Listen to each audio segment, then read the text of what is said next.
вообще eng chiroyli rayonlardan bittasi. Prямо tog'ni tepasida закрытый rayon qurilyapti. Bu yoq tomonimizda Araviyskoye море, dengiz. Bu yoq ko'rayotganingiz hammasi privatniy plyaj. 130 metr tepalikda, ya'ni tog'ni tepasida полностью 5 million kvadratniy metrli rayon qurilyapti. Mana bu, kстати, ekranda ko'rayotganingiz o'sha rayondan videolar. Buni eng neobычный narsalar tomonlardan ham golfi, o'zini golfi bor, ham plyajı bor. Villa, townhouse apartamentlar bor. Bu yoqda juda ham neobычный otel qurilyapti. Otelning ichida mana bunaqa висячий villalar bo'ladi.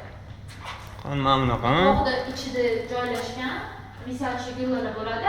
Bu висячий ночной клуб mana bunaqa. И bu именно o'sha опытный инвестор. Самый лучший, который можно вообще получить в этом кабинете. Qanchadan boshlanadi shu yerda hozir kvartiralar и townhouse'lar narxi qanchadan? Kvartiralar примерно 250-300 ming dollardan boshlanadi. Townhouse'larimiz bor. Bu yoqda mana oxirgi release qildik. 3 bedroomli коттеджный townhouse'lar, прям otelning yonida, clubhouse yonida ham plyajga yaqin. 1 million 600 dirham. Ya'ni qancha? 1 million 600 ming dirham. 1 million 600 dirham. 600 ming. Shunda, ну, примерно 450 ming dollar atrofida. Shunaqa. W Residency sotilib bo'lgan. Russell Haymadagi Aston Martin, Pagani binosi. Andrew Tate aynan mana shu yerda penthouse da yashaydi. Mana oy shaklda mana shu yerda yashaydi. Bu уже tayyor. Tayyor kvartiraga рассрочка olish imkoniyati bor. 20% birinchi to'lov qilinadi, kalit olinadi. Kalitdan keyin 80%ni 4 yilga bo'lib to'lasa bo'ladi. 15 3 yil mobaynida, qolgan 4-yil 35%. Buni eng mana joylashuvi, kстати, prям kanal yonida 19 etajli. Buni eng zo'r tomonlari 16-etajda, mana bu yerdan orqa tomondan ko'rinyapti, o'zini bog'chasi bor, Sky Garden, как Singapurdagi. 2027-yil topshiriladi. Bu yerda 1 bedroom 100 kvadratniy metr uylar bor. Narxi примерно 3 million 200 dan boshlanadi. 40-60 plan oplatasi bor.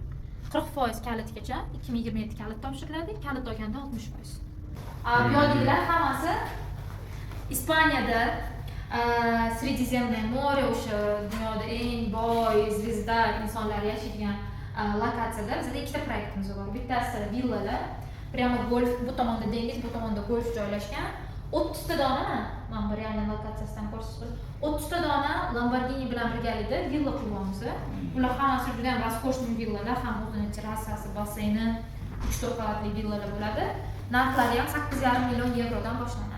5-6 bedroom bor. 3 xil tipajda bor. Eng kami 4 bedroom o'sha 8,5 million yevrodan boshlanadi. 50-50 payment plani bor. 28-yil dekabr topshiriladi.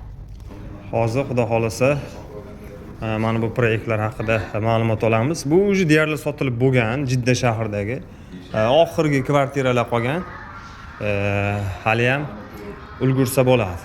Shuningdek, mana bu ham Dubay shahriga, ko'rkiga ko'rk qo'shadigan juda ham hashamatli proyektlardan biri. 80 etaj. 80 etajli, juda ham lyuksovый bino. Buni eng birinchi sotiladigan, как бы asosiy narsasi lokatsiyasi. Chunki bu juda ham premialniy yer hisoblanadi. Nimaga? Ham Burj Khalifaga qaragan uylar bor, ham dengizga qaragan uylar bor. Bu hammasi Dubayda eng sentr Sheikh Zayed yo'li yonida. Sheikh Zayed, demak mana shu ko'chada joylashgan proyekt haqida gap ketyapti o'rtoqlar. Mana shu ko'cha. Burj Khalifa tomonga. Bu tomonda. Hozir bu yerda foto ko'ramiz, chunki binolar yopib qo'ygan, Shangri-La oteli yonida. Mana shu ko'cha. Buni birinchi etajdan 18-etajgacha 5 yulduzli otel bo'ladi. 18-etajdan 80-etajgacha kvartiralar sotuvga chiqqan. Hozirgi holatda 1 bedroom, ya'ni bitta spaniyali kvartiralar bor, 70-80 kvadratniy metr. Boshlang'ich narxi 3 million 500 dirhamdan boshlanadi, ya'ni примерно o'sha 1 million dollardan boshlanadi. 6 yillik рассрочкасы bor. 20% первоначальный взнос, qolgan 80% 6 yilga рассрочка. O'zini alohida 80-etajda бесконечный baseyni bor, trenajyorniy zallari bor. Orqa tomonda bu ko'rganingizdek, buni alohida o'zini klubi bor, и otelda amenities bular. Ya'ni otelga alohida, rezidentlar uchun alohida baseyn bor.